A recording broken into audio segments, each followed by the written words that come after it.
Many years ago, in a kingdom far, far away, there lived a beautiful princess. She had long red hair and loved roses so much that everyone called her Princess Rose. Every evening after dusk, Princess Rose would go out on the balcony and clap her hands. A golden bird would come flying out of nowhere and land on her shoulder. And magically, the princess's hair would begin to shine, blazing brightly with a brilliant red light. When the bird would begin to sing an enchanting tune, Princess Rose would join it in song. And everyone in the kingdom would fall asleep with sweet dreams till the break of dawn. This continued every night for several years.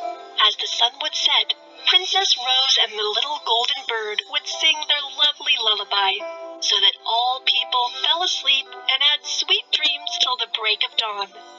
Until one day something terrible happened.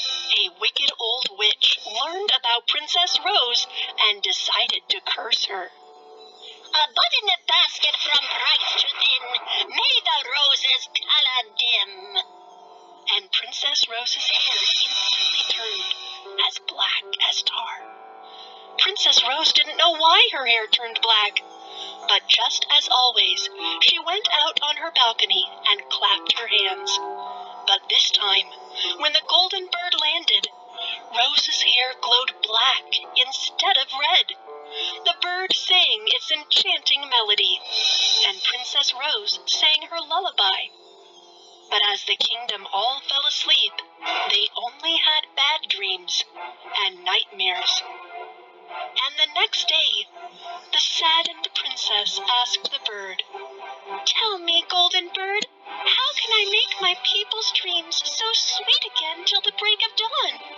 "Black hair in rose water," the bird chirped in reply.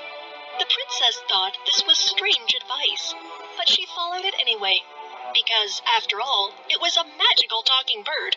She filled up a basin with water and sprinkled rose petals on its surface. Then she dipped her hair into the rose water, and it instantly turned red again. That evening, when the bird perched on her shoulder, the radiant red glow of her hair lit up the night sky once more. The princess sang her lullaby, and everyone in the kingdom fell asleep and had sweet dreams till the break of dawn. The wicked witch was very angry that her curse had been broken, so she decided to cast her evil spell again. "A bud in a basket from bright to thin, may the roses color dim." And the princess's hair turned as black as tar again.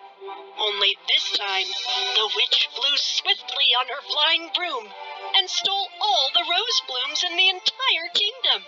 "Let's see if you can break my curse now," she sneered, filled with rage.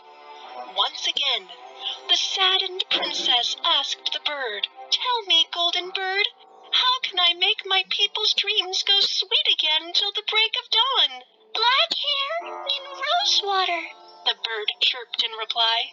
"But where should I find a rose?" "Black hair in rose water," the bird chirped and flew away. The princess didn't know what to do. She was so worried that her eyes filled with tears, and one of her tears fell to the ground below her balcony. At that very moment, a young and handsome prince happened to be beneath the balcony. He took out a little box and removed a single red hair from within it.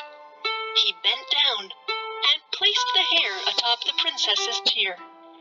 And then a miracle happened. Suddenly, the red hair turned into a red rose. The prince picked the rose and took it up to the princess. Upon seeing the rose, she immediately brushed off her tears and plucked its petals to add to the water in the basin. Then she dipped in her hair, and the curse was broken. Everyone gasped in astonishment, and the king asked the prince, "Young man, where did you find that red hair?" "When the princess and I were both children, I picked a single strand of hair from her head as a sign of my loyalty to her, and she did the same to me, pulling out a strand of my own hair. It's true, Father, the princess confirmed, and took out a little box. She opened it to reveal a single hair from the prince's head inside. Everyone was delighted with this news. The prince and Princess Rose knew they should someday get married. And so, with all the hairs the right color, he asked her to marry him that very day. The witch learned that her curse had again been broken, and she learned that her wicked intent had led to such a good and wonderful thing.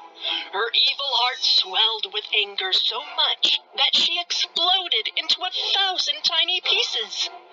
And the rose that sprang up from the princess's tear grew and grew until the kingdom was full of rose blooms once again. And that is why